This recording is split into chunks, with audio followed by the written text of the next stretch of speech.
Hello, ceramics students. Here's what we're going to go over this week. This is the beginning of week 2, and this week we're going to learn about Artist Showcase, which will be a weekly activity. So we're just going to introduce that on Tuesday this week, and make sure everybody understands what's happening with that. If you've had me last year in class, it's the same thing as the Instagram prompts that we did last year. We just renamed it, and Miss King is also doing it with her classes.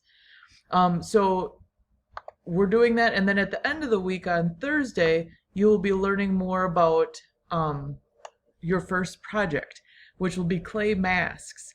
And for the weekend homework, you're just going to sketch your ideas for your masks. So we're going to go over all of that in class, so don't worry about it. But if you missed it, hopefully this will help. So to begin then, I already had it open. To begin, this is what you need to know with the Artist Showcase. So again, we're going over this Tuesday in class. This is a weekly assignment, and it's presented as a question instead of an assignment in your Google Classroom. So it's probably not going to be every Wednesday. It'll probably be every Monday. We will look at a new piece of artwork. You will have a week to write a public comment on the artwork in our Google Classroom using the following guidelines. And then the guidelines will always be in the question that you're about to answer. So it's C. So first you're going to look at the photo and read the caption.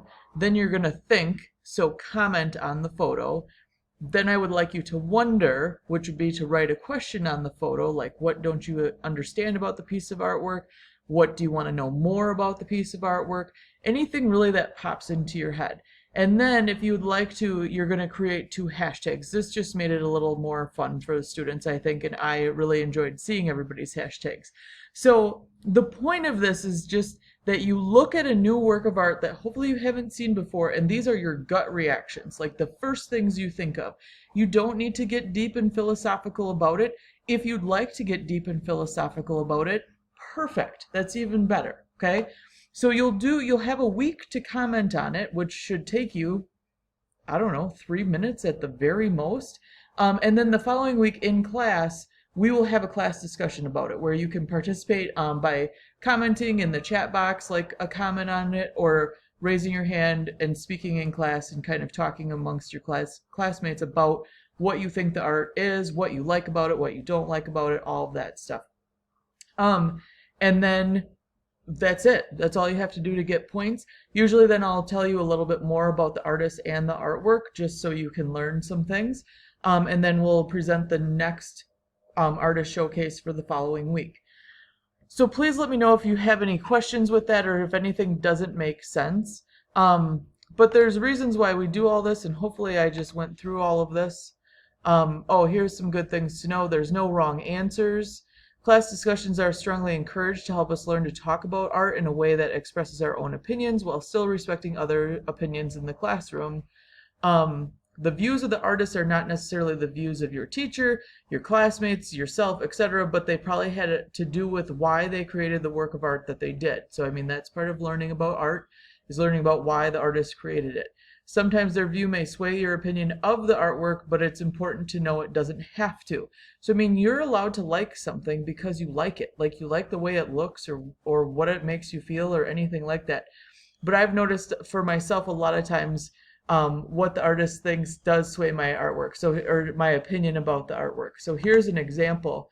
You might look at this painting and really like the colors. It's actually like a much more bold red in real life.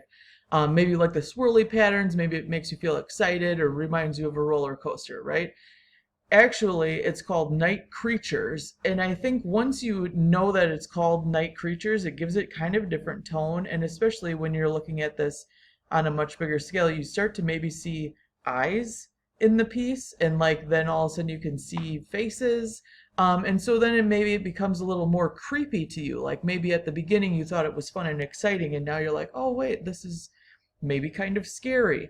So sometimes that sways your opinions on how you feel about the piece. It doesn't have to. You can still be like, I love this piece. I think it looks really cool, and I would hang it on my wall, and that's just fine. That's just some of the things that we're going to learn about with the Artist Showcase. So then later this week, we're going to learn about your first project was, which are clay masks, ceramic masks. So when you have time, if you could go through this presentation and read a little bit about the history of masks, you're going to see some examples of clay masks, and then you're going to see some examples of the student masks that have been made before.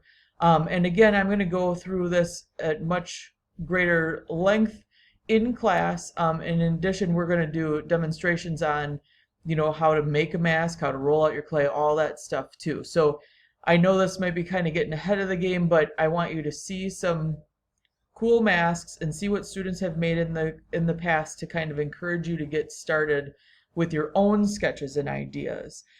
So we actually use a little canvas mask as your armature or your base for the clay, but you can add things to it, like these ears on the bunny on the right were added in addition to that, canvas mask. So you can add on elements to it. On the left, the fox mask has ribbon, so you could actually wear it or hang it on your wall. That's something that you probably want to think about too. I think you'll be able to paint these with acrylic paint or glaze them. We'll figure more about that later. You can see this student too also had the idea to hang it on their wall when they started, so they made a hanging device out of the clay.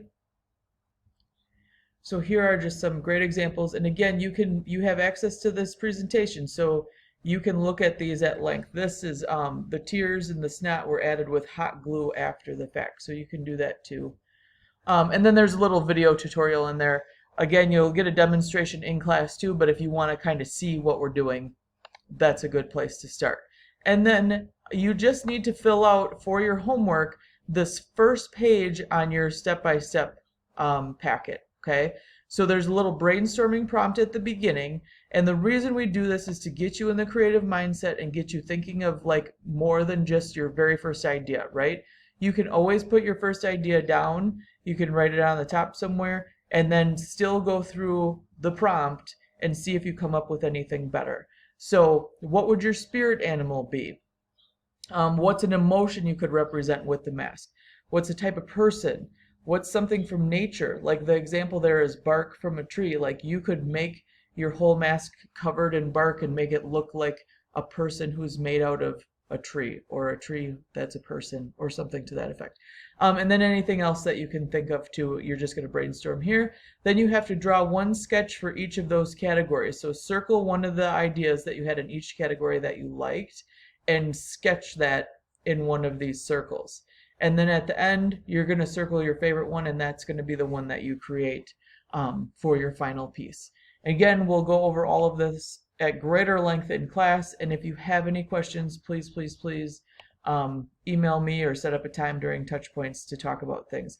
Sometimes it'll be easier for you to talk to me during touch points if you have questions about your sketch or about what you're doing, like visually, right? Because it's going to be hard for us to communicate in writing if you need advice on like how should I draw this or how should this look. So it might be a little bit easier for us to meet during touch points, or for you to take a photo of what you're asking about so that I can see exactly what that is. So I hope this all makes sense. Again, email me anytime with questions or set up a time for touch points. Otherwise, I'll see you in class.